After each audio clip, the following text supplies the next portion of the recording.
మంత్రశక్తులు. ఒకప్పుడు నేపాల దేశం మాంత్రికులకు ప్రసిద్ధికెక్కినది. అక్కడ కొందరు సామాన్య ప్రజలకు కూడా కొన్ని శక్తులుండేవి. ఒక గ్రామంలో వర్తకుడనే ఒక వయసు మళ్లిన పశువుల కాపరి ఉండేవాడు. అతనొకనాడు పశువులను కాస్తూ మిట్ట మధ్యాహ్నం వేళ దాహం వేసి సత్రం బావి వద్దకు వచ్చి సత్రం అరుగుమీద గ్రామ పెద్దలు చేరి కబుర్లాడుకుంటుంటే తాను కూడా చతికిలబడ్డాడు. ఏంరా వర్ణకుడా, మందను ఎవరికప్పగించి వచ్చావు? ఇక్కడే కూర్చుంటివే అన్నాడొక గ్రామ పెద్ద. మందకొచ్చిన భయమేమీ లేదు. నేనెక్కడ ఉన్నా పశువుల నా మాట వింటాయి. కావలిస్తే చూపిస్తాను. 2 కోడెదూడలను ఇక్కడికి రప్పించనా అన్నాడు వర్ధకుడు. ఏది రప్పించు అన్నారు ఊరివాళ్లు. వాళ్ళ ఆ మాట అన్న కాసేపటికల్లా దూరాన మువ్వల చప్పుడు వినిపించింది. 2 కోడెదూడలు శరవేగంతో పరిగెత్తుకుంటూ వచ్చి సత్రం దగ్గర ఆగి వర్ధకుడికేసి మోరలెత్తి చూశాయి. ఇక పదండి, వెళ్ళి మీ మేత మీరు మెయ్యండి అన్నాడు వర్ధకుడు. వెంటనే కోడెదూడలు వెనక్కి తిరిగి వెళ్ళిపోయాయి. అవి తిన్నగా మంద ఉండే చోటుకి చేరుతాయో లేక ఎవరి పొలం మీదనన్నా పాడు చేస్తాయో అన్నాడు ఒక ఆయన. అటువంటిది ఒక్కనాటికి జరగదు అన్నాడు వర్ధకుడు. అతని మాటలు నమ్మలేక కొందరు మనుషులు కోడెల వెనకగా బయలుదేరారు. వర్ధకుడు అన్నట్టు అవి తిన్నగా మంద ఉన్న చోటికే వెళ్లి తమ యజమాని చెప్పినట్టు మేయనారంభించాయి. మరొకసారి ఇలాంటి సంఘటనే జరిగింది. ఊళ్ళో ఉండే పెద్ద షావుకారు గిత్తను కొనదలిచి వర్ధకుణ్ణి వెంటబెట్టుకుని తన వాళ్లతో సహా సంతకు వెళ్లాడు. చాలా గిత్తలను చూసినాక వాళ్లకు నచ్చిన గిత్త దొరికింది. బేరం కుదిరింది. షావుకారు గిత్తను కొని వర్ధకుడికిచ్చి దీన్ని ఇంటికి తీసుకుపోరా అని చెప్పి తాను తన వాళ్లతో బండి మీద బస్తీకి వెళ్లిపోయాడు. ఇంకా పొద్దు చాలా ఉన్నది. షావుకారు చీకటి పడి గాని ఇల్లు చేరడు. అప్పుడే ఇంటికి వెళ్లాలనిపించక వర్ధకుడు గిత్తతో నువ్వు మనింటికి పోవే, నేను వెనకగా వస్తాను అన్నాడు. గిత్త వెళ్లిపోయింది.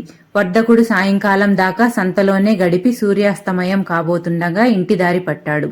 వాడు షావుకారు గారింటికి వెళ్లేసరికి సంతలో కొన్న గిత్త షావుకారు గారి పశువుల దొడ్డికి చేరి కొటంలో ప్రవేశించక బయటనే పడుకుని ఉన్నది. వర్ధకుడు దాన్ని లేవగొట్టి కొటంలోకి తీసుకుపోయి ఒక గుంజకు కట్టి ఇంత మేత వేశాడు. ఆ గిత్త వర్ధకుడి చెప్పు చేతలలో ఉంటుండేది. అటువంటిది ఒకనాడు వర్ధకుణ్ణి కుమ్మబోయింది. వర్ధకుడు ఆశ్చర్యపడ్డాడు. అది మొదలు ఆ గిత్త వర్ధకుడు కనిపించినప్పుడల్లా ముక్కులు పెద్దవి చేసి కొట్టటము, తల విసరటము, కుమ్మబోవటము చేస్తూ వచ్చింది. ఎవడో ప్రయోగం చేసి గిత్తను తనపైకి ఉసిగొల్పుతున్నాడని వర్ధకుడికి అర్థమైంది.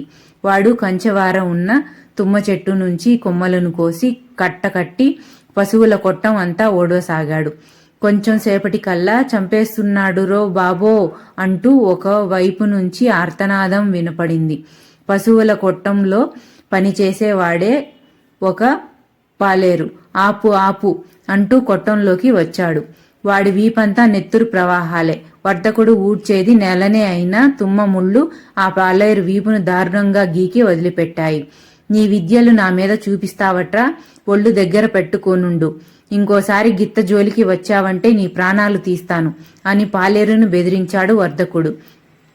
పాలేరు కూడా కొన్ని శక్తులు కలవాడే. కాని వర్ధకుడు అంతకన్నా 2 ఆకులు ఎక్కువ చదివినవాడు. మరొకసారి ఇంకొక సంఘటన జరిగింది. గ్రామ పెద్దలు తమ పొలాలలో పండిన ధాన్యాన్ని బళ్లకెత్తి బస్తీకి పంపారు. 5-6 బళ్ళు, 10-12 మంది మనుషులు కలిసి బయలుదేరారు. వాళ్ల వెంట వర్ధకుడు కూడా ఉన్నాడు. బళ్ళు మధ్యాహ్నం వేళ్లకు రోడ్డు పక్కన ఉన్న ఒక చెరువు గుట్ట చేరినాయి. అక్కడ ఎడ్లకు నీరు పెట్టి తాము కూడా తిండి తిని గట్టు మీద చెట్ల కింద కూర్చుని ఆ కబురు ఈ కబురు చెప్పుకోసాగారు బల్లవాళ్లు. ఉన్నట్టుండి ఒక బండివాడు ఆ కుక్క చూడు అన్నాడు. అందరూ అటుకేసి చూసి ఆశ్చర్యపడ్డారు. ఎందుచేతనంటే ఒక కుక్క రహదారి వెంట ఒంటరిగా పరిగెత్తుకుంటూ అటుగాని ఇటుగాని చూడకుండా వస్తున్నది. దాని దరిదాపుల్లో ఎవరూ లేరు. సమీపంలో ఒక గ్రామం కూడా లేదు. అందుచేత అది చాలా దూరం నుంచి వస్తుండాలి. అది వెళ్లే తీరు చూస్తే చాలా దూరం వెళ్లేటట్టు కూడా కనిపించింది. కుక్క అట్లా ఒంటరిగా ప్రయాణం చేయగా ఎవరన్నా ఎప్పుడన్నా చూశారు అని ఒకడు అడిగారు. ఆ కుక్కనే రెప్పవాల్చక చూస్తున్న వర్ధకుడు ఆ కుక్క తానై రావటం లేదు, ఎవరో దాన్ని పంపారు అన్నాడు. ఎవరు పంపుతారు, ఎందుకు పంపుతారు అని మరొకడు అడిగాడు. అది తెలుసుకోవాలి అన్నాడు వర్ధకుడు. వేగంగా వస్తున్న కుక్క కాస్త చొప్పున ఆగి వాడు ఏమి చేశాడో తెలియదు. అంత స్పృహ వచ్చిన దానిలాగా అటూ ఇటూ చూసి వెనక్కు తిరిగి వచ్చిన దానినే తిరిగి వెళ్లిపోయింది. ఒక అరగంట కల్లా ఒక మనిషి గుర్రం మీద దౌడు తీస్తూ కుక్క వెళ్లిన వైపు నుంచి వచ్చాడు. చెరువు గట్టున మనుషులను చూసి ఆ మనిషి గుర్రం దిగి, నా కుక్క జోలికి వచ్చిన వాళ్ళెవరు? మీ పని మీరు చూసుకోక ఇతరుల వ్యవహారాలలో ఎందుకు వేలు పెడతారు అని గదమాయించాడు. ఎవరినని అడుగుతావు? నీ కుక్క జోలికి మేమెవరమూ వెళ్లలేదు అన్నాడు వర్ధకుడు. బల్లవాళ్ల చాలా మంది ఉండటం చూసి గుర్రం మీద వచ్చిన మనిషి కాస్త తగ్గాడు. వర్తకుడు ఆ మనిషి చేత నిజం చెప్పించాడు. ఆ మనిషి ఒక పశువుల వైద్యుడు. 1-2 అమడ మేర మరొక పశువుల వైద్యుడు లేడు. ఈ వైద్యుడికి కొన్ని శక్తులు కూడా ఉన్నాయి. ఆయన తన కుక్కను వెర్రిదానిలాగా కనబడేటట్టు చేసి తన ఇష్టం వచ్చిన చోటికి పంపకం చేయగలడు. అది ఏ మందనో చేరి ఏ పశువునో కరిచి పారిపోయి తన యజమాని వద్దకు వచ్చేస్తుంది.